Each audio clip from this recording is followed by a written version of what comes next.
Add excitement to your holidays with Ohio Lottery Holiday Scratch-Offs, including $1 holiday cash and $5 holiday lucky times 10, or Holiday Bonus Millions with a 200 times multiplier and a $2 million top prize. Plus, enjoy second chance drawings where you can win 10 times, 100 times, or 1,000 times the price of your ticket. Scratch-offs make the perfect gift, and best of all, there's no wrapping required. Lottery players are subject to Ohio laws and commission regulations. Play responsibly. Welcome to Mind Love, episode 321. Today's episode is all about the illusion of the right choice. How to embrace life's complexities with Derek Sivers. A lot of people were asking, so which one do you really follow?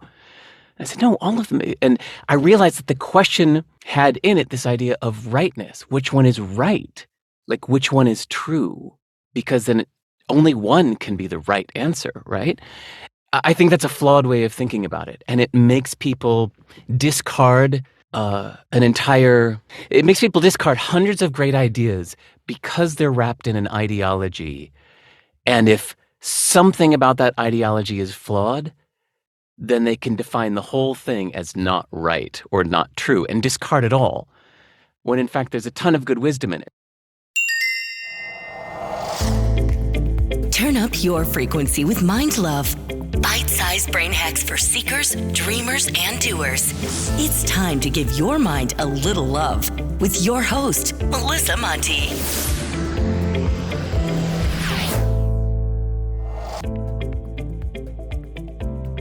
If this is your first time giving your mind a little love, don't forget to hit the subscribe button.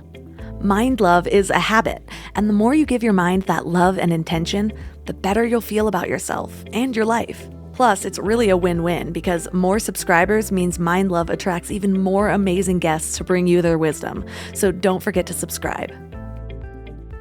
Have you ever felt torn between two different perspectives?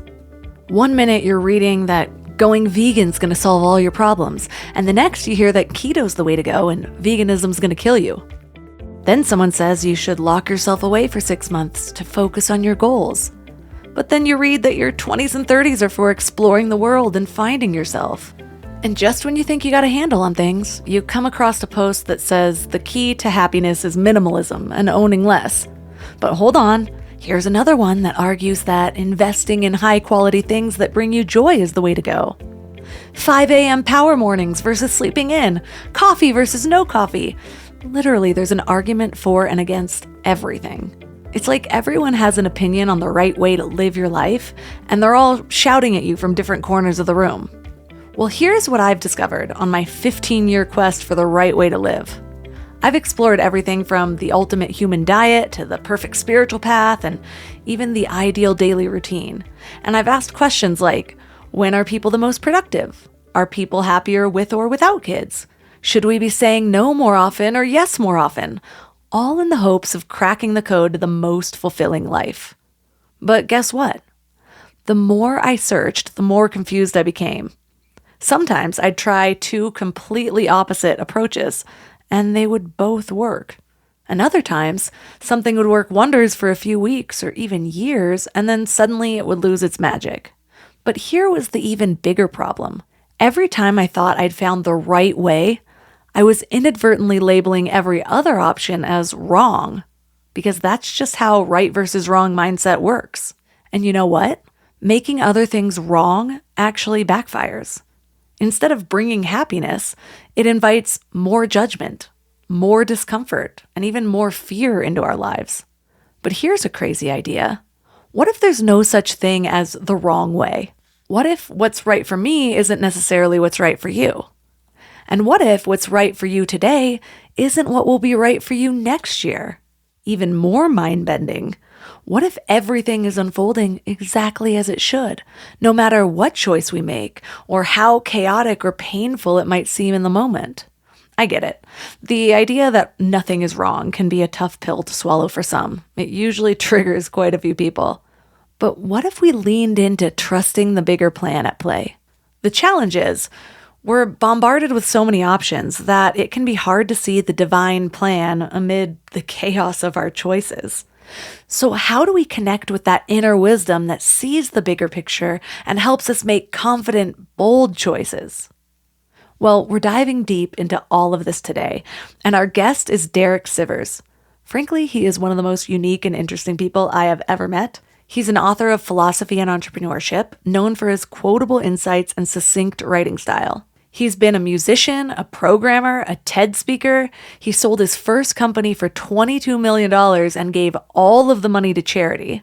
And 3 key things we will learn today are the secret to balancing the demands of parenting, podcasting, marriage, and more through one powerful concept, how to navigate multiple belief systems without getting caught in the trap of searching for the one true belief, and a revolutionary technique used by spiritual gurus to unleash your decision-making potential. Before we go deep today, I want to give you a little gift, and I want to give it to you every single day. It's called the Morning Mind Love. I know how life can be. You're all fired up after an inspiring episode, and then a new day or a new challenge comes at you, and it's just hard to keep up that energy. Well, the Morning Mind Love is kind of like an oracle from your higher self to help you start each day with a positive focus. Plus, when you sign up, you get 2 free gifts, a 30-minute binaural meditation and 30 days of journaling prompts to help you remember who you truly are. And it's all completely free. So join over 9,000 people and go to mindlove.com to sign up, or text the word morning to 33777.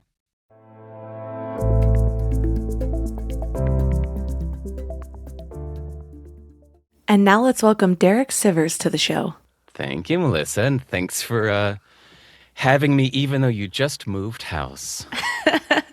Well, I usually like to ask people what inspired their latest book, but I want to ask you what inspired your whole lifestyle, because I'm obsessed with everything that I've read so far. And I'm like, yes, these are just tidbits I feel like everyone needs in their pocket. Oh, what inspired my lifestyle? It might be the fact that I moved around a lot as a kid. And so I always had the feeling like I'm not from here. No matter where I am, I'm not from here. And therefore, I feel like your rules don't apply to me. I didn't feel a need to adhere to the cultural norms of wherever I am. So it meant that I was often thinking of things from scratch. Like, well, people here do it this way, but how do I think it should be? Well, I think it should be that way. So I'm going to do it that way, because that's, yeah. I often ask myself the question of, like, in a perfect world, how would it be? And then I just try to make my life work in alignment with that. Does that make sense? It does. And that might be why I resonate with so much of what you say, because I was an only child in our family. It's not like we moved. I wish we would have moved countries more, but I was just moving schools a lot as a kid when my mom met my stepdad, and then moving another time. I just was always the new kid. I moved like 8 times by 3rd grade. And so, and I am just not a rule follower. Like, everybody knows that about me.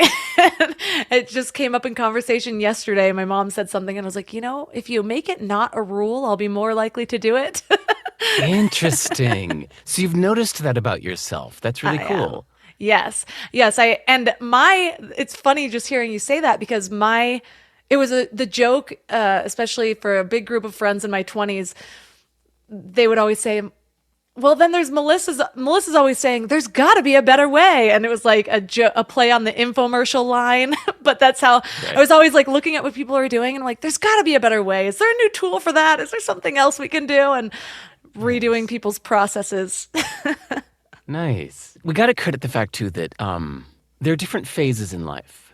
And sometimes when you are super busy and overwhelmed with work or life, you don't have time to stop and question things. I think it was an old George Carlin joke. He said, some people look at the world and say, why? Others look at it and say, why not? And then others look at it and say, I don't have time for this shit. So it's sometimes in life you don't have time to get all philosophical and questioning everything. Sometimes you do. That's true. I have an infant and a toddler right now, and I'm kind of teetering between that at any given moment. And then I'll have both kids will be napping, and then all of a sudden I'm like redoing my shelves or something just to make room. This move was actually such a blessing in disguise, because it came very last minute. And so we didn't have time to talk ourselves out of it. And then all of the storage is different. And so I had to rethink every part of my life, but I was actually able to say, like, what do I do when I first come in the door? How do I cook? And I'm like, wow, there's so many better ways to organize everything. And I feel like I'm having a whole life makeover right now. I love that. Here's a weird thing about me. I love moving house. I love moving every year or two because of the process that you just described. That when you move, for one, you just get a new experience. Like, cool, you get to live life in a new place for a couple years. But the process of moving from one place to the other makes you start to question all these things that you might have acquired a few years ago with the best of intentions, but now it's been 2 years and you haven't used it. And so when it's time to pack it up, it's like, really? Am I going to pack this up and carry it to the new place and unpack it again? Maybe it's time to get rid of it. Or, what this place really needs is ... So I really love that process of moving. It's so healthy. I'm really glad to hear you say that perspective, because all everyone ever says about moving is how much it sucks. And so then I sort of defaulted into that, where I'm like, oh, moving is such a drag, but I'm actually pretty excited about it. I also have never lived somewhere longer than 3 years because we just rent. But I feel myself being like, we should buy soon. And I kept saying during this move, we're gonna have to move at least one more time, just because then we'll own a house. This is a rental, we can't stay here forever. And so, but I might be questioning that now. Like, it's like this thing, and it goes to what you talk about, where societal norms become the thing everyone's looking to do, but they don't really stop and ask, like, is this what's right for me? Or what do I want to do? Why do I want to do this? Is it just because everyone else wants to do it? And one of the reasons we haven't bought anywhere is because we aren't 100% sure of like where we want to end up. We keep living in the moment of like, well, nature now. Well, now we're nature people. We're probably never going to live away from nature. We live up in the mountains. And so, yeah, I might be questioning the whole buying a house thing. Good. It's so, Melissa, even from what you know about me, even I, until just a few months ago, didn't question that. I kept thinking I needed to buy a place too. And then I realized when I did a hypothetical that the idea of staying in one place for 20 years to me felt like death. That was a worst case scenario. So I was like, well, why would I buy a house then? Like, I really do. Like, my ideal life would be moving every year or two. But then still, I hadn't questioned this cultural norm we're in of that you should try to buy a place. And so I kept thinking I was going to buy a place, and I kept thinking that I was going to make it my home base and then travel. But then I realized, like, no, I don't even want a home base. I don't want to be anywhere for 20 years. I want to keep going. That's life to me. Grant Cardone talks about that a lot, how you shouldn't live in the houses that you own. You should just rent them. And the houses that you own, you rent out. Because once you live in it, then it's not an asset anymore. He has a whole thing about it. And so he rents the perfect houses, moves whenever he wants, and then all the houses he owns, he rents out and then makes a profit on them. I think that's a pretty good way to go while still owning a house. If maybe he really likes owning and renting out places. To me, I would rather have my investments be more diverse. I'd rather have some ETFs that represent the entire world economy instead of just that house in Cleveland or Wellington or whatever it may be. I'd rather spread out that risk and not have to have the tangible single place that I own that I'm depending on. Because, then it's like a fire or a flood hits that one home and you're screwed. I'd rather just have ETFs in the stock market. But that's me. Everybody's got their own preference. I don't want to be a landlord. Yeah, I'm pretty sure he owns thousands of houses, so it is spread out a little bit. But I want to talk about your book, How to Live, because I've been opening pages and finding like today's life advice for a couple of weeks now. And I've never seen a book written in the way that this book is written. It almost looks like it's going to be poetry. It almost reads like poetry. It does read like poetry, but it's like every paragraph is just this tidbit. I want to read an example of it because it's amazing. But you say that all misery comes from dependency. So I actually sent this to my cousins. You say, All misery comes from dependency. If you weren't dependent on income, people, or technology, you would be truly free. The only way to be deeply happy is to break all dependencies. And the way I found you was actually the Tim Ferriss podcast, and you were talking about becoming free of tech, which is something I still have a lot of work to do, but I'm very inspired by that. But I love new tech products. All my stuff is in the cloud. But now there's all these things talking about like one day the grid's going to go down. The World Economic Forum's already warning about it. And so, how did you talked about how you sort of compiled all of this because you were questioning things, but what about this book in particular? How long did it take you to write it? There's literally something about every point of life in here. It seems like something that you would like have left on your bed when you died. Yes. Here's Ooh, all I'm that so I've glad learned. you said that. So, yeah, you just answered the question.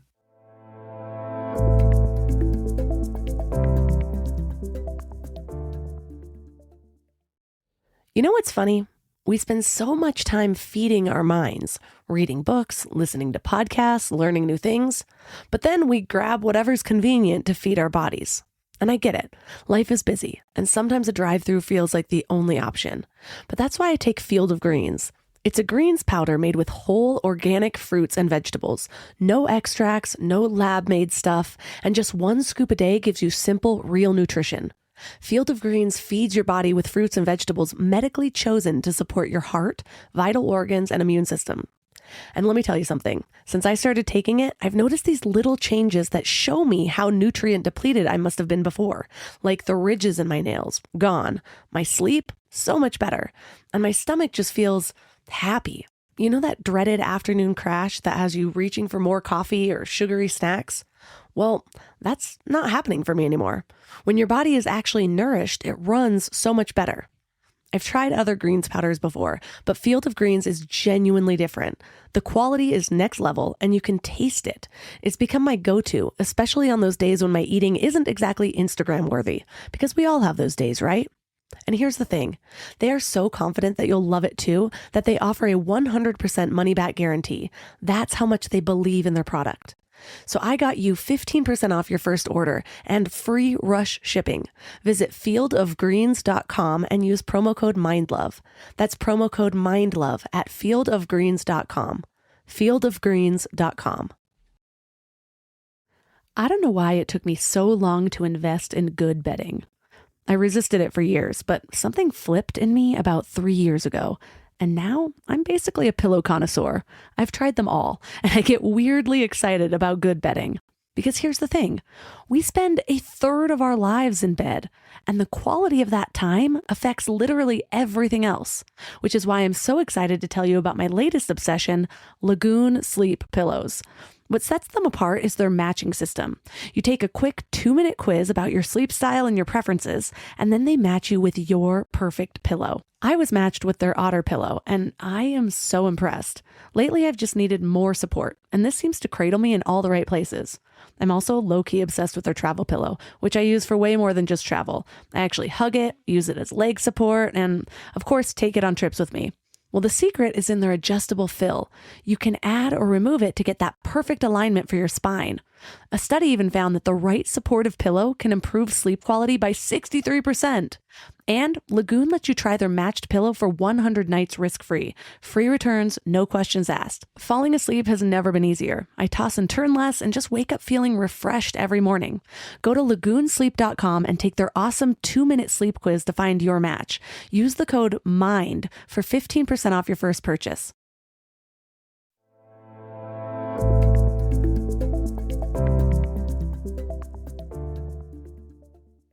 That was the original motivation, was when my kid was born, maybe a year old, a lot of parents start thinking of this thing of like, what happens if I die before my kid is old enough for me to teach them what I've learned? I better write it down. Apparently, this is a real common feeling. So my book, How to Live, started with that. Of like, how would I put everything I've learned into a book? And then I started thinking about the most efficient way to communicate an idea is as a directive to just say, do this. Because that's like a seed that has the oak tree inside. So we could spend thousands of hours describing every twig of the oak tree. Or you could say, just take this and stick it in the ground and water it. That's the directive that carries so much other knowledge with it that usually the person will have to learn from their own personal experience. But a simple directive saying, do this, carries so much wisdom inside of it. To me, it's like the most compact form of wisdom is do this. So then I started thinking that would be badass to compile everything I've learned in life into a book full of directives. And I was like, but I have many conflicting things I've learned in life. That's why the first 2 chapters, so listeners, if you haven't read the book yet, Melissa just read from the opening chapter, which is saying, be independent. Here's how to live, be independent. Then the very next chapter is, here's how to live, commit, which is all about being dependent, about making dependencies and thriving on your dependent connections. And I realized along the way, that's how I see life, is these things are both true. Independence is crucial and dependence is crucial. And giving is crucial, but receiving is crucial. So how do we reconcile all of this? Well, I'll wreck the surprise a little bit. The very last page of the book is a picture of an orchestra seating chart with the violins here, the clarinets, the cellos, the trumpets and whatnot. And I realized that I see the different ways we could approach our life, kind of like instruments in the orchestra, that it's not like one is the right answer. You know, is the French horn the right answer for you for life? No, it's like you are the composer and conductor. You get to use all these different ways of living like instruments, like the way that a composer uses instruments to say, okay, now I'm going to bring in the trombones for a while. And now I'm going to mix it with the cellos and then stop the cellos. Now it's time for just a little flute solo. That might be you saying, okay, I'm taking on the responsibility of 2 children, and we've decided we want to be in nature now. And now you've combined this. You've combined children, nature, a podcast, a marriage, and a few things. You've got a few instruments playing at once right now. But you might at some point in your life say, kids, mama needs some alone time. And you might take 10 days to go to Greece by yourself. And that's like a piccolo solo in the middle of the orchestra. You know, it's like, that's when you can pause your other values and say, I need more of this right now, this thing.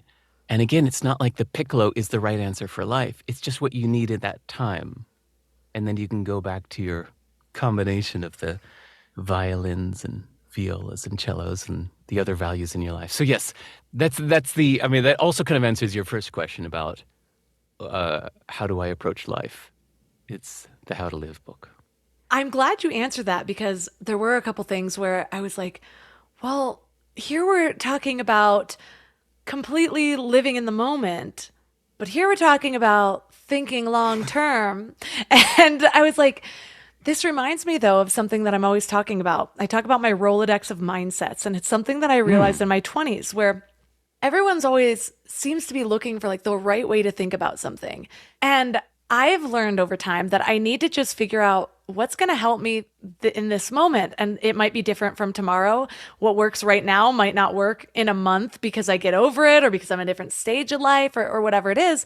And the ultimate goal is to just kind of figure out how to have acceptance for what is. And so if you're using different tools, different ways of looking at it, like, okay, now I'm only thinking about my future self. Now I'm not thinking about the future at all. I'm only thinking about right now.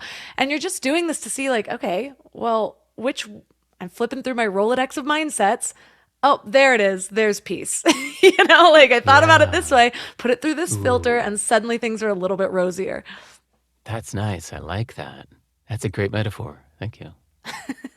You're welcome. You left me with about 100, so I'll give you one. You can add it to your next book. Well, actually, I was biting my tongue to not say that, but I love that you said which one is right, because that is the subject of my next book. I realized that when people read How to Live, a lot of people were asking, so, yeah, but which one do you really believe? Which one do you really follow? I said, no, all of them. And I realized that the question had in it this idea of rightness. Which one is right? Like, which one is true? Because then only one can be the right answer, right? And I think that has this idea of true inside it, of wanting to define something as true and right and chosen, and the other ones as wrong or flawed or not quite right, and therefore not true. And I think that's a flawed way of thinking about it. And it makes people discard it makes people discard hundreds of great ideas because they're wrapped in an ideology. And if something about that ideology is flawed, then they can define the whole thing as not right or not true and discard it all, when in fact there's a ton of good wisdom in it. And let's say, like, okay, I know nothing about Scientology, right? But let's say that Scientology might actually have some really good ideas in it. But because they do things, whatever, I don't know, whatever they do. You know, we hear bad things about Scientology. I've seen the documentaries, yeah. Okay. See, I haven't even seen the documentaries. I've just heard Scientology equals bad, equals evil, equals manipulative, or something like that. And so we discard the entire ideology. But what if you were to actually read their teachings and you liked 2/3 of it? Well, most people wouldn't even do that. They just say, ugh, stay away from that. You know, crazy people do that. But if there's some good stuff in there, we have it bundled in an ideology that we've defined as wrong. And so we can ignore that.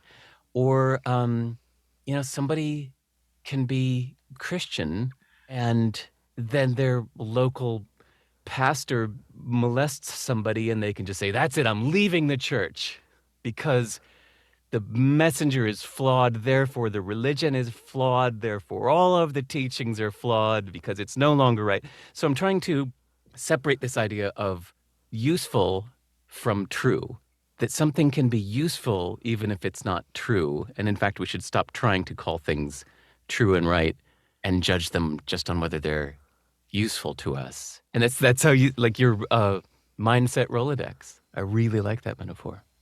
It's funny that you're talking about this because an episode just aired, or actually it's airing next week, around embracing diversity and spirituality. Because I was raised Christian and my family is still very much so. And I was in my teens, I think I was always questioning things. Like there were just things that contradicted, that didn't line up. And it just never really resonated with me. And so it's always a topic on my mind, especially when my mom just comes to help me move. It just comes up every time. And I am totally a proponent for taking what's needed. I remember I was listening to Ram Dass and somebody asked him a question around some guru who had apparently done some sexual abuse. And so everyone was discounting everything. And he said, like, you have to allow the humanness in these people as well. Like power easily corrupts even some of the best minds. And so they come to the West, bring in all their teachings, and then it's kind of hard to be above that in all situations if you're still human, which pretty much every guru is. But yeah, I love that. I just finished reading a book on Islam, which was first for me. I have been diving into Hinduism quite a bit. Wait, stop there. Wait, what Muslim book? What'd you read? The Secrets of Divine Love by A. Helwa. Huh. And so she wrote it in a way to kind of show people a different side of this religion that has taken there's a lot of people think they know about things when they only know a couple of talking points. And it's funny because Scientology, I think, is the same way. When I was young, we had a neighbor that was a Scientologist, and I remember my mom's always been pretty intense Christian, and she was warned that this was a cult. And so she literally, I think she said something to my stepbrother, who then told my neighbor, who then told her mom that my mom thinks she's in a cult. It was this whole thing. We couldn't hang out anymore. But I remember getting older and I was like reading something about Scientology, and I was like, there are some great things in here. Pretty much everything that I have learned on how to be happier, less anxious, it's all in there. But then it's like the higher you get up, then you start to kind of figure out all the secret beliefs that aren't presented to the public. But it's actually minus all the documentaries, it's actually got a lot of good things in there. So just like you were saying, there's something in everything. And there's a part of your book where you talk about sort of not conforming to the societal norms or to the religious doctrine or whatever. And that's kind of how I live. I love to learn about things just enough. And then I'm like, I just got a little too deep. This part's not serving me. I'll stay over here. Right. Well, okay, wait, you lived in Santa Monica, right? Yes. Okay. When I moved to Santa Monica, I loved it, but I found it funny that, at least when I was there, I don't know if it's still the same way, everybody kind of insisted that you have to do yoga. Oh my God, you live in Santa Monica. Are you going to do yoga? You're coming with me to yoga? And so many people get into yoga and then they treat it like it's a little religion. Suddenly they're saying namaste to strangers and they're changing the design of their house to be this kind of yoga-ish way. And people really love to buy into an ideology. They really have this need to not just keep it as disparate ideas, but to combine it into an ideology so they can say, I subscribe to this. You know, it's not that you just do yoga. I am the person that does yoga. I'm going to be this whole way. And same thing with people that do cycling. They're not just riding a bike. Suddenly they have to wear the exact same thing that everybody else wears with the company names on their spandex, lycra, whatever that stuff's called, and act a certain way and kind of buy into the whole thing. And it's funny how we have that tendency to want to turn ideas into an ideology, or we don't want separate ideas. We want an ideology to call it right, to say, this is the one, this is who I am. I know exactly what you mean about the Santa Monica yoga thing. I started doing yoga when I lived in Texas, though. And then I moved to Hollywood. And then I was like, maybe I should move to Santa Monica where all the yogis are. And I moved to Santa Monica where all the yogis were and was very much a part of that whole ideology. And then came a time in life where I started questioning what everyone around me was doing, no longer fit into that ideology, and moved to Big Bear. And so, yes, it's like, even with, I thought it was only religion, but no, it's like every little sector of life, people suck you in, and then it's like, wait, but you're one of us. You're a yogi. You're supposed to also think this way. Oh, lockdowns are happening. You're supposed to get on board. Oh, these protests are happening. You're supposed to think exactly what we all think. And I'm like, ooh, no. Right. I've never been good at thinking with the group. And the moment I find myself in that place, I will find something where I'm like, nope, still outside here. I'm curious, what happened or what was it in Santa Monica that you said, like, this doesn't work for me? Lockdowns, 2020. Oh, no, sorry. I mean about the yoga community. Yes, community. that was it. Everyone was like advocates for everything the government was saying. And I was like, I didn't know this is what liberalism was. But I guess now it is. By June of 2020, we were like, let's go live in nature and kind of create our own lives where we don't have to listen to what everyone else is doing. Wow. Yes. Yeah, it was so tribalistic, wasn't it? It still kind of is. Oh yeah, it's a black or white, pick your tribe. Which one are you? Yeah. Decide now.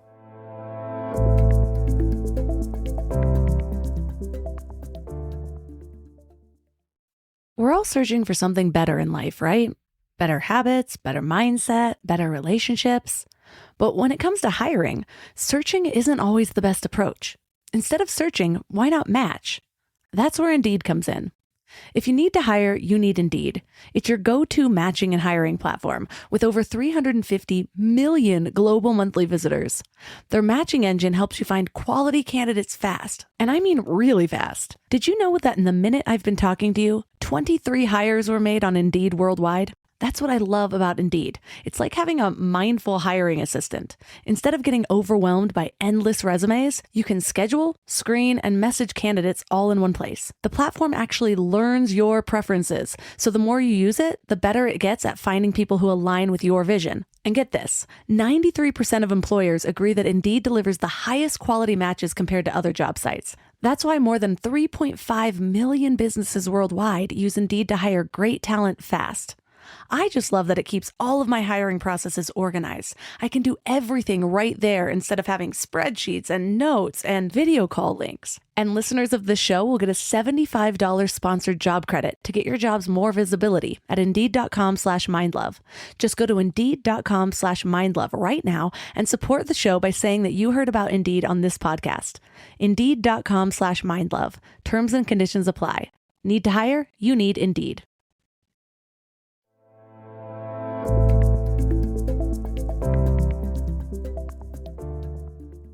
Oh, yeah. It's a black or white. Pick your tribe. Which one are you? Yeah. Decide now. I try to stay out of both sides because I did start to just sort of lean towards the other side, and then they started saying things that I thought were crazy. And so I'm like, yeah, it's best to just stay out of this. I really think the divide and conquer strategies are real. So I no longer align with any political party. I can pretty much disagree with certain things from anybody that I like and follow, I'm like, Right, yeah. but I think there's something to be said for it. Again, it's kind of like creating a whole ideology over something. It's like, oh, I like this one influencer who's been speaking out against this. And then they'll say something where if you heard it on its own and you didn't already like the person, you might have a red flag that goes up. But because it's this person who's been saying all the other right things, then all of a sudden you believe that. It's just like a slippery slope. So I loved the whole section of your book where you talked about, there's this part that says, cut ties with society, don't engage, don't even rebel because that's reacting. And one of the recent things I've been going through is A Course in Miracles. Have you heard of that? I've heard the phrase, but I don't know what it is. It's it popped up in the 70s. A woman named Helen Schucman channeled, like, it looks like a Bible. It's written on pages that are like biblical width. And supposedly she's channeling Jesus. But the whole book it really feels close to a lot of the beliefs in Hinduism without necessarily like all the different gods that they worship there. But I just really resonated with it. And one of the things that it says, though, is it's really about accepting the now, and it talks about resisting something you're clinging in a way, because you are defining yourself at any given moment rather than just sort of allowing the moment to pass through you, transform you in the way that you need to. But it's like everyone's choosing so much who they are with like every little decision rather than just kind of flowing with how life is. You also talk about free will in a way that A Course in Miracles really defines it, where as we think we have this free will, we think that we're making all of these choices. Ram Dass was saying something recently, probably 20 years ago, but I listened to it recently, but he was talking about how something happened where his guru like predicted this thing. He thought he was making this decision, was this hard decision for him to make, and then he ends up showing up with 33 people at this dinner, and the guru already had told somebody 2 hours before, 33 people will be here for dinner, blah, blah, blah, because his guru knew everything apparently. And anyway, he's just like, all this time I thought I had free will, but if my guru already was prepping for this before I made the decision, what was really happening? Like, is it just me thinking? And so he talks about how it's best to just sort of, use a randomizer app or something like that, and then just commit hardcore to whatever the next action is. Just accept it. And I got like 3 different sources telling me the same piece of wisdom in the last couple weeks. So I'm like, I guess this is how to live. This is the answer. This is the one. Yeah. Which, by the way, and thanks for that story. That was interesting. When I was writing the How to Live book, every chapter I was working on, I would convince myself accidentally that this was actually the answer. I know I'm writing this book, that the whole point is that there's not one answer, but yeah, come on. This is clearly the way to live. This is clearly the one. This is how we all should be living. This is the best answer. every chapter I made myself feel that unintentionally, just because I was immersed in that kind of mindset. And then it was time to work on the next chapter, and I'd be like, oh, actually, this is really the answer. This is the way. So I love that I was feeling that because I wanted the reader to feel that. I want you to feel when you're reading each chapter that this is actually the answer. This is truly the way. I was hoping to be persuasive and convince you that this was truly the right answer, and then was hoping to knock you off. What's that? Discombobulate, disorient. I was hoping to disorient you with each new chapter, then saying that something else was in fact the right answer. And then your head was supposed to be spinning by the end. That was the intention for the reader, but that was also the effect on this writer. I think what I love about it, though, is we talked about the Rolodex of mindsets and like, well, what way of thinking of this is going to help me right now? But when that becomes the habit, instead of me going to your book, like, oh my God, which one's right? Then it requires introspection. And it's funny because one thing that I realized while reading your book was that I've always loved when I was younger, I loved being the spontaneous person. I couldn't make plans more than a day in advance because I wanted to just go with the flow. And that was great until it wasn't. It stopped being as fun for me. And I moved to a period of my life where I really like to plan things out, like really far in advance.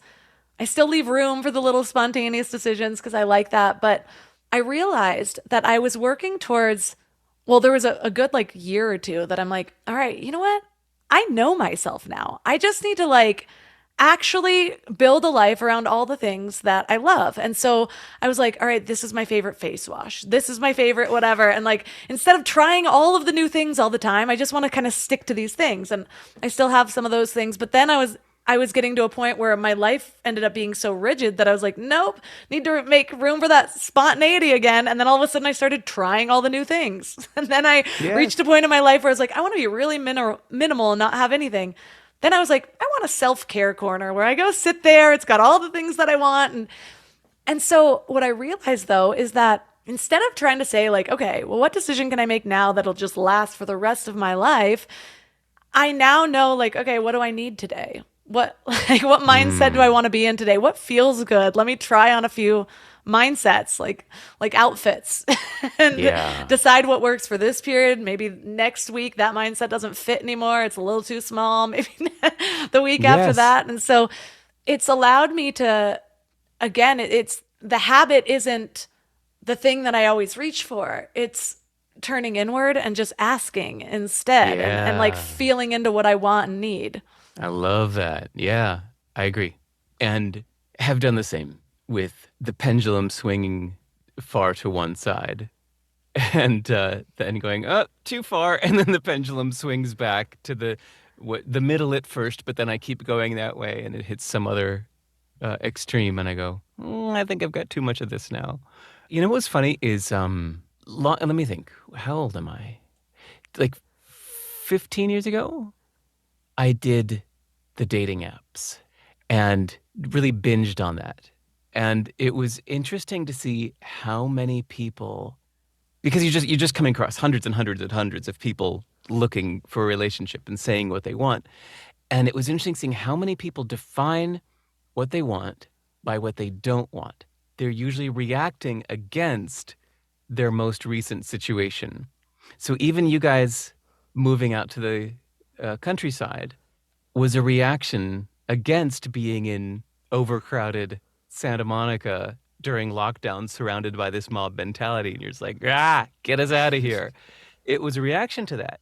And I wouldn't be surprised if in 10 years, 15 years, something like that, you're like, all right, enough countryside already. Get me to New York City. Let's go to London, whatever it may be. You'll want some urbanness, and maybe you'll feel in 10 years like this. In fact, this is what I really need. We need to live in New York City. This is the place for us now. And you might do that for a few years until you feel like, no, actually, I think what we need is to be nomadic or whatever. Each one feels like it's a reaction against the previous situation, whether it's what you're looking for in relationships, maybe what you're looking for in your diet, your lifestyle, your yeah, I think it's usually a reaction against what we're lacking. Yeah, it's funny that you say that because it was just a couple weeks ago we were talking, always deciding like, are we gonna live here? Are we gonna go to Michigan where we have a bunch of land already, but I don't know about the winters? Are we like, Hmm. and I was just like, I think we're nature people now. I just cannot see myself ever living in a city again. And then I was reading a part of your book the next day, and I was like, I mean, we could live in a city.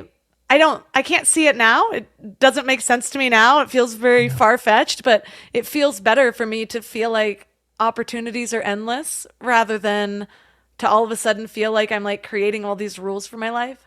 But at the same Yeah. time, as you mentioned in your book, sometimes we think we want more choices when really we want less. And so it's Yeah. like, should I be narrowing it down? But for something like that, yeah, I think a lot of what I've learned about myself in the last couple of years have been a reaction to what I am realizing through experience I don't want, at least right Yeah. now. But it's funny, again, I had like three sources, your book being one of them, A Course in Miracles being another, Ram Dass being another. And it was like every time I'd read a portion of your book, I'd hear the exact same thing in this other text or audio. And I'm like, Right. and it was about the resisting. It's like you think you're not choosing that, but even in not choosing that, you're choosing something. You're choosing the rest or this other thing Yeah. that's the opposite of it. And yeah, I think a lot of my own self discovery too has been watching, realizing what I don't want. Mhm. At the age of 22, 29, and 42, I decided that nature was the answer, that in fact, I'm just a nature guy. I need to go live in nature. And so at the age of 22, 29, and 42, I did. uh, the age of 22, it only lasted 6 months. 29, it lasted 2 years. 42, I moved to New Zealand, and I'm still here 11 years later. But I'm just starting now, after 11 years in gorgeous, naturey New Zealand. I my plane transferred in Dubai uh, as I was going to a conference. And instead of just switching to the other plane, I turned it into a 2-day layover. Because I'm like, well, all right, Dubai is a place on earth that sounds massively unappealing to me. It sounds awful from what I've heard of it. So let me check it out. and and I loved it. I loved it so much. I loved it so much that I wish I was there right now. And it is the opposite of nature. It is entirely man-made. And I just realized it was feeling like the remedy for my 11 years in New Zealand. And what's funny is I know a guy who lives there who steered me right a couple times. He said, you have to go to this cultural museum, the Al Shindaga Cultural Museum. And I'm so glad he told me to do that. I'm so glad I read 2 books about the United Arab Emirates culture and a third one about the history of Dubai. That gave me so much more insight into the place. But then that same guy is saying, you have to go camping out in the mountains here. You have to go out to this trail. You have to do this waterboarding thing, or what do you call it? Paddleboarding. And that's where I said, like, no, no, no, no. I'm not here for the nature. Sorry, I live in New Zealand. Like, I'm here in Dubai for the people. Oh my God, the people. It's like the bar in Star Wars. Uh, Everybody's from everywhere. And they've all just gathered together temporarily in this place to get some business done or trade some things or whatever. And oh my God, this is so fascinating to be here. And it was interesting noticing in myself that I also, yes, I moved to New Zealand feeling like, I'm just this kind of person. Really, nature's where it's at. This is who I am. And yes, that has been true. And part of me that will always be true. But yeah, I think that pendulum swung to the far edge and is now going back. I get really enthusiastic about all things health. And so I think that's why I love nature so much is like I go walk outside barefoot all the time for grounding. Like Nice. I'm teaching my toddler to hug trees and I'm like, "Do you feel the stability? Can you feel that energy?" I just want him to Nice. like want to just open his mind to different ways of thinking and kind of reacting with the world, but Yeah. I also like love I'm an early adopter for anything tech. I love it. And so like this kind of merging of mindful tech, it could be a slippery slope, but I love like example of it, the Muse brain sensing headband. I used it for a full year, and I'm sitting there simultaneously mildly concerned about the EMFs that's just right around my head. And also, my meditation practice improved so much with that thing, because anytime it goes by mantra meditation, and supposedly if your thoughts sway, it starts to make these bird sounds, and then you have to go back to the mantra, and then they'll die out, or it's the opposite. Maybe the birds come when you're peaceful, but it was just immediate feedback. It was like the book Peak Performance that I read about. Getting immediate feedback will just really improve anything. And so I got this immediate feedback with my meditation, and ever since using that for a 1 year period of time, I have been a daily meditator since then. Wow. And so, yeah, I'm always kind of merging. So my point being is that I could see myself being like, all right, well, now it's time for the bustle of the city, because I like both. But I think that that's one thing that's changing recently, is instead of trying to figure out, well, like, who am I? What do I like? It goes back to that sort of asking myself, well, what's my next step in evolution? Like, Yes. Ooh, good one. Yes. What's my next step in evolution? I really like that. Cool. You also talk about choosing. And this is this is a tidbit from the book that I sent to my husband, because my husband's always like, I'm a Libra, I can't make decisions quickly. And it's something that he's been working on for years. And there's this section in your book that says, like, you've been looking for the best person, place, or career, but seeking the best is the problem. No choice is inherently the best. What makes something the best choice? You. This is a life-changing epiphany. You can stop seeking the best option. Pick one and irreversibly commit. Or at least for now. I added that part. Then it becomes the best choice for you. And that was just one of the things, even in this whole move, where we're like, well, should we be moving to this new house? Should we stay here for 1 more year? Should we go over there? And it's like, well, we've made the decision. Now we just need to stop looking for the possible downsides, because we've already committed. Now we should just go really hard on the good sides until we feel so excited about it. And I had my mom help move me in. And my mom is a little OCD. She's the cleanest person you will ever meet in your life. She moved out of a house that she lived in for 20 years, and the realtor actually said, we've never seen a house in this condition before. Wow. And so she comes and she's just like, oh my gosh, everything's filthy. And I'm like, Mom, you haven't moved into a house that's been lived in before since I was 4 years old. All of them are brand new. So you gotta be okay with the woman that just moved out, lived here for 20 years, and there's like a little scuff on the door. And so I just spent the last 3 days being like, can we only focus on the positive aspects, because we're already doing this? Right. Yeah, if something's already a decision, well then let's we don't need to focus on the negatives. We've made the decision. Let's focus on the positives. Yeah. You know, that thing about choosing something and committing doesn't have to be forever. So I love the way that you mentioned this. Like, we're moving to here in rural California. We've made this choice. Let's go all in on this. Like you said, the kids hugging the trees. I love that. Going outside barefoot. Go all into that lifestyle, that choice. Same thing with, I lived in Singapore for 2.5 years. I thought I was going to live there much longer. But I met some people in Singapore that were conflicted the whole time. They moved there because their job at Procter & Gamble told them they had to move there. Or, sorry, we're going to put you here in this position. And they'd get there and they were kind of torn the whole time. They're like, all right, I'll be here, but I'm not going to enjoy it. And they would only get their food from the American imports place. And they'd just eat their Pop-Tarts and peanut butter and stay in a little bubble. And they'd send their kids to the American school and surround themselves by other Americans, even though they're living in Singapore. Oh my God, a fascinating place with so many interesting people.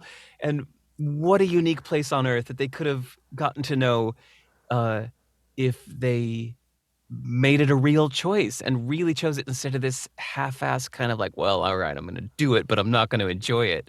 It's just setting yourself up for misery. That's absolutely a recipe for misery, to do something but resent it.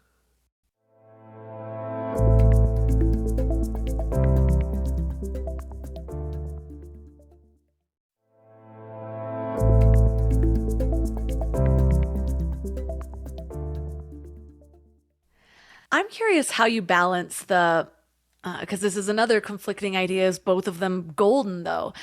And it's like, okay, go super hard and just go all in to the lifestyle of the people around you. And also don't necessarily fall into the kind of ideology that everyone is creating around their lives. And so one example, I moved up here to Big Bear, and I love it. And I'm like, okay, I'm a nature person now. Like, I'm going to walk barefoot outside. We're going to go into the forest and like just let our kid roam. And I want to plant a garden now that we have a yard and we're not in LA and all of these things. And then it's like you get pretty far in. It's like, well, there's quite a bit of religious people. We're probably the only one in this new neighborhood that's not religious, that doesn't go to the church on the corner. And so, but I'm also the kind of person where I'm like, I'll go a couple times. I went to the church near me over there. I think it's kind of fun when people get into their worship mode, I can like feel an energy in the air. And so I will just sort of be translating things in my head to fit my own view of God's source, however I want to view it for the day. And but yeah, how do you balance really going fully committing to the new places that you live while also, I don't think othering yourself would be the right word, but I know what you mean, though. yes. Yeah. I think it's just appreciation. That you can be curious, you can be interested, and you can appreciate someone's point of view without needing to adopt it as your own. Kind of like, I don't know how different you and your husband are, but some of my best couple friends are very different. So different. And that's so fun when you have this kind of yin-yang dynamic in a married couple where they're so different and they can appreciate each other. I'm trying to make a yin-yang with my fists here, sorry. That you can appreciate the differences in the other without trying to make the other person be like you, without trying to make yourself be like the other person, but to just smile and appreciate your differences, and acknowledge them and not say that they're wrong, but be glad that this person is the way that they are. That's the way, I'll give one just tiny example. Is when I first moved to Singapore, I moved from LA to Singapore, and I was in entrepreneur circles in California. And suddenly I'm speaking at business schools in Singapore.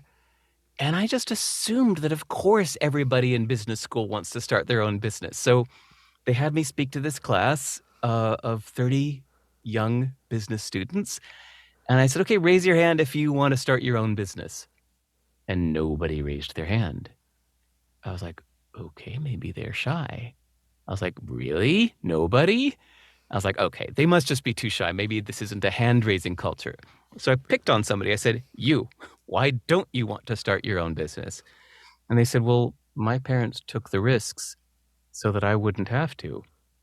I don't want to, I want to get a good paying job. I don't want to take the risk of a business. I went, huh. I was like, okay, you, why don't you want to start your own business? And turns out I had misunderstood that they saw risk as undesirable, whereas I came from a place where it was extremely desirable because risk equals reward. And so the big reward comes from being the one to take the risk, and everybody wanted to start their own business. And my point is, at first I felt that they were wrong. I was like, you people are wrong. You all need to be starting your own business. This is just wrong. Or I'll pick one more to not focus on that one example. I met a lot of people that used to be musicians, and then they'd say that their parents talked them out of playing music so they could get a good job. And again, I felt, that's wrong. You need to do what you want to do, not what your parents tell you to do. And eventually I realized, no, that's just an American individualist point of view, that doing what's best for your family or your community or your country is not wrong. It's just a different set of priorities. And it took me a while to just appreciate the differences, be really glad that I had some really good Singaporean friends that I really got to know really well and really understand their mindset to the core. where it came from, how it shapes their lives. And they're really good people, and so I really got to appreciate that. And I fully immersed into Singapore culture without becoming Singaporean, without fully adopting those values, but just appreciating them. And same in, I think, everywhere I've gone. I try to immerse myself in the local culture and live like a local, but it doesn't mean I need to fully adopt everything. I think it's just more important to just appreciate the differences. And then, like you say, just have the insight into yourself to know, what do I need? I think I like this aspect of Singapore culture. I think I like that aspect of New Zealand culture. I think I like this from Hinduism. I think I like this from Scientology. I think I like this from Islam. And just have the self-identity, the standing on your own 2 feet. What do you call that? Like, just the kind of your certainty about who you are and what you need, that you're not just thrown off course by everybody that presents a new idea to you, thinking that you need to adopt that. You know who you are and what you need, and you can pick and choose the ideas from here and there. Yeah, I do. You said something about living like a local, and it's funny because I think my favorite times have been when I have been balancing living like a local and living like a tourist at the exact same time. One example is I moved to Hawaii for a while, and my friend was already living there, and there was just certain things I wanted to do, and she was like, "No, we can't do that. It's too touristy. It's too touristy." And then we left, and I was like, things would pop up and I'm like, I wish I would have done that. So I ended up going back for a couple of months, and I was like, I'm going to do all the touristy things.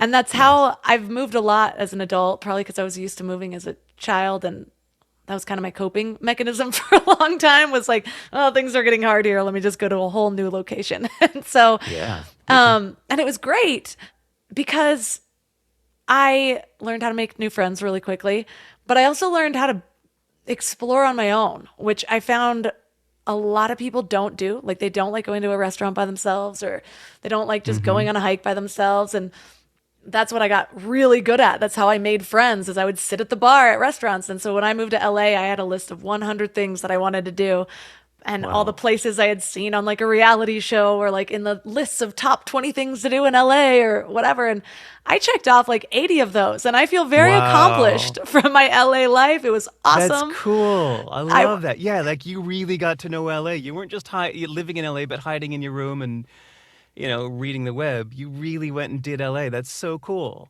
I love And that. then, like, the things that, like, in the group of yogis, what is everyone doing? Oh, they're doing ecstatic dance. I'm going to do that. And contact improv, and all these super weird things that if you were to drop in, you'd be like, what is happening? But I think it just, what I gained from it is that it expanded my ideas of what is normal and what's possible, really. I think people are just waiting for somebody else to kind of guide them. But it reminds me of a line in your book where you said, live like you're the only person on earth. And that is, I think I did that for a couple of years, as I was like, I don't have anyone to travel with. And then I just gave up on that and was like, well, I'm moving cities on my own. Why can't I just travel on my own and do these things on my own? And I think it just made me a little bit fearless. And it's something that I hope to instill in my children. It's like, oh, you want to do that? Do it by yourself. I'll give you $10 to do this by yourself. Yeah, I love that. By the way, in a few hours, I'm going to see the new Wes Anderson movie by myself. Oh, perfect. It's like a 2 p.m. on a Wednesday, and I just thought, it's not play. It's an obscure little movie. It's not playing at many movies. I really want to see it on the big screen. I didn't feel like asking friends to come along or waiting till it was a nighttime till I could do it. It's like, taking that 2 p.m. Wednesday show. So anyway, yes, but what you're talking about is a common thread with something you mentioned earlier of the picking and choosing, to say, like, yes, I'm going to live in Hawaii, but I also want to do these things. And I don't care if you are, you know what? Your friend was trying to put it into a camp. The locals do this, the tourists do that. Which camp are you going to be in? No, Melissa, you're in the locals camp. You can't do the things from their camp. Those are tourist things. You're not allowed to do that, tribe. So, yeah, you were trying to de-tribe it and do some things from both. And yeah, tribalism. We got to fight against it. Yesterday we were moving and my husband had a bunch of stuff on the top of our car as we're only moving 4 miles away, and we're driving through and he goes, everyone thinks we're tourists right now. And I was like, you hate that, don't you? And he's like, I hate it so much. Because he lived in Big Bear before I did, and that's where we met. And then we traveled around together and came back. But he's always just prided himself on like being the local. He knows the parking spots by the mountain and like all the little things, how to avoid the traffic. And he's like rolling his eyes at the tourists. And we have a mountain term. The people that are not from the mountain are called flatlanders. And so you'll hear people mutter that, freaking flatlanders, like when they're like stopping in the middle of the road to put their chains on and all of that. And I was just like, let's just own it. Let's just act like tourists. It's like how I was reading, there's some poem, I wish I could remember who wrote it, but it's like joking about getting older. And it's like, well, now when I was younger, I did this and this. Now that I'm older, basically saying how he's going to do all the crazy things on purpose because nobody is going to fault you for it. It's like, oh, you're picking somebody else's flower. Oh, it's just this old man, you know? Like, right. You're not going to get mad at him for picking the flower in the garden. And I'm like, live like that now. But even then, so notice how you said, let's rock it and let's just let people think we're the tourists. But I think there is a hybrid that we should all consider, is to let people know that we can be independent thinkers and let them know, no, I'm not in the Flatlanders camp. Is that what it's called? Are you Flatlanders? Right? No, we're mountain people. No, but what was the other one called? Oh yeah, Flatlanders. They're the okay. They're I did the get it right. Yeah. Yes. So it's we're not saying that we're 100% in either camp. I'm saying that we are mostly this way, but there's some good ideas from that. That I'm a little proud of my 14-year-old self when I think back that I was way into heavy metal at 14. All my friends were into heavy metal. But there was this Cyndi Lauper song in fact, just Cyndi Lauper in general. I loved Cyndi Lauper. And my friends were like, oh, God, how can you listen to this crap? I was like, because it's good. It's like, this is a great song. And I think the same thing came along later with like Britney Spears.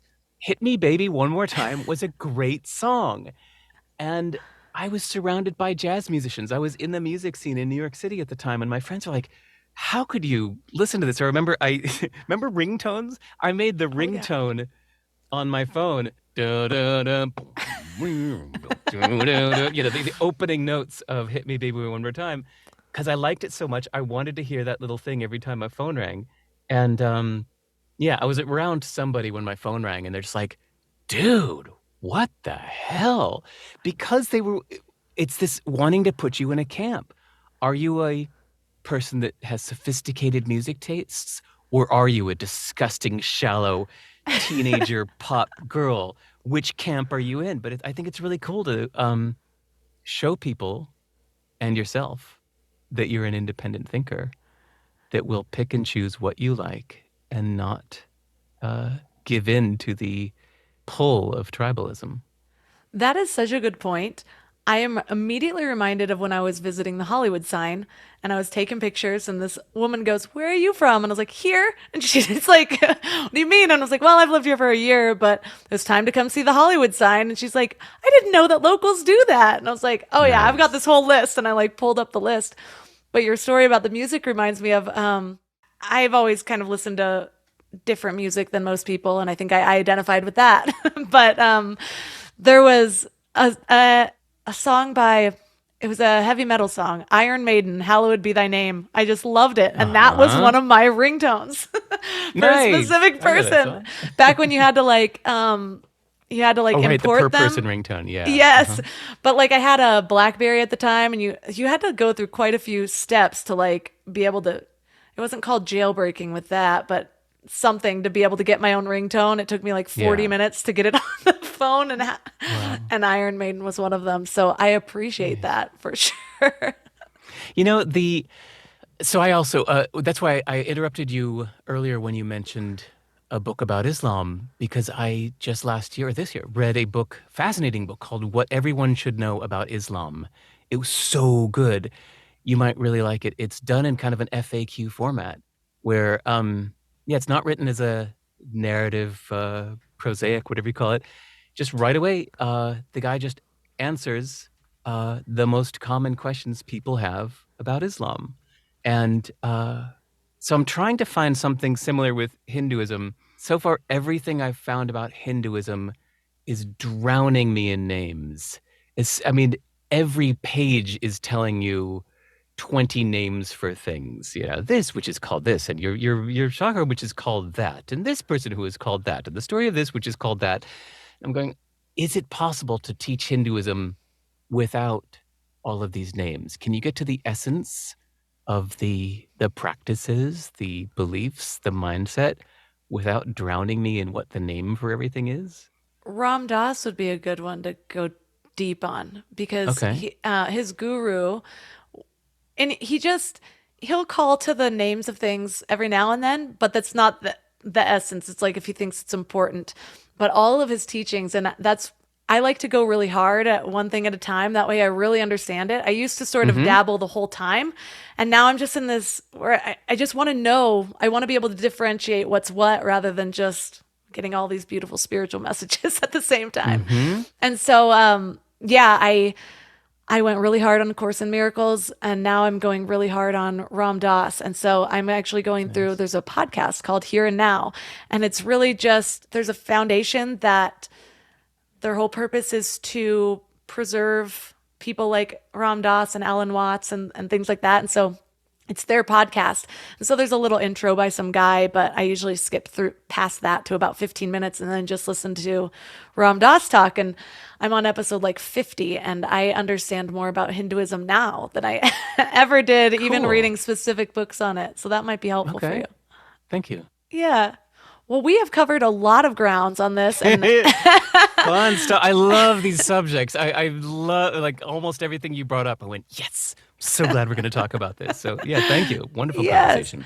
Well, just thank you to what you're adding to the world, because I feel like you're like my star brother from across. Yeah. I'm like, yes, somebody that at least views the world. I don't even know how to word it, because it's not one thing. You know what I mean? Like, just I know what you mean. Taking there were so many things inspiration. you said that we have in common. Yeah. Kindreds. It's the appreciation for it all. And I had this epiphany the other day where I'm like, oh my God, appreciate, the two meanings of appreciate. It's like what you focus on expands, but what you give gratitude grows. And so That's a good one. I hadn't thought about that. I love like the idea, like now I've had the word appreciation just in my mind all the time. It's like, nope, just appreciate this and it will appreciate. So thank you for what you've brought to this episode, the world, this conversation. For listeners that are interested in learning about all of your books, where's the best place for them to connect? Oh, just go to my website. Don't go to Amazon. Screw them. Go to my website. Contact me directly. I don't even do social media platforms. I don't like them either. Go to my website is sive.rs. It's just my name with a dot. And send me an email. I really like, honestly, the kind of person who listens to Melissa's podcast and listened all the way to the end of this is my kind of person. So introduce yourself, say hello, tell me who you are. Send me an email. I reply to every single one, and I really love them.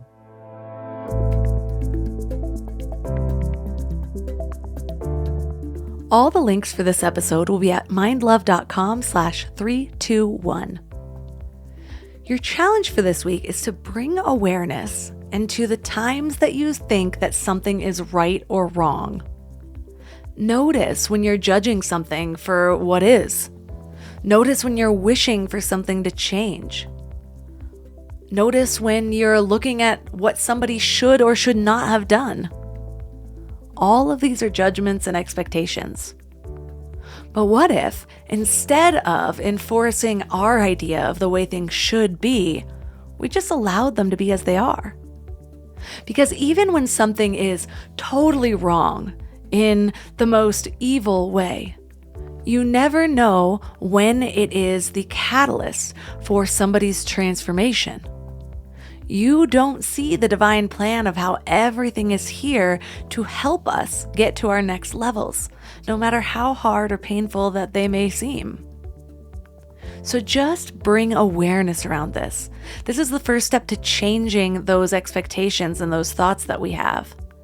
Remember how we've talked about, instead of saying, "Why is this happening to me?" ask, "What is in this for me? Why is this happening for me?"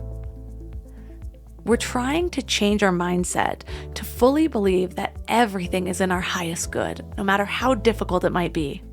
And you can resist this idea all you want, thinking, "Melissa, how could you say that this horrible thing over here is how it's supposed to be, is what should be happening?" But what's the alternative? It's already happening. So how is me resisting what is going to help anything at all?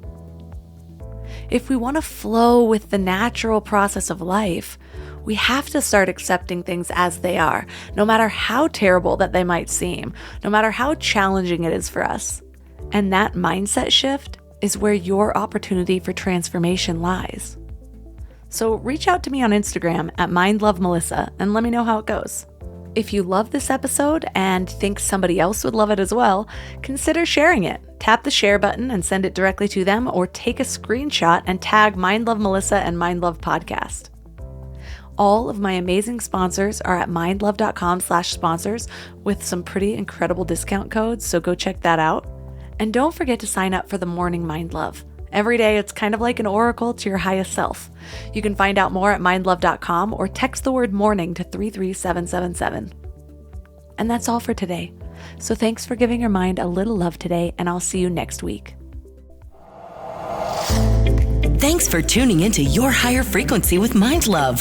Head to mindlove.com for a free gift to keep your vibes up until next week.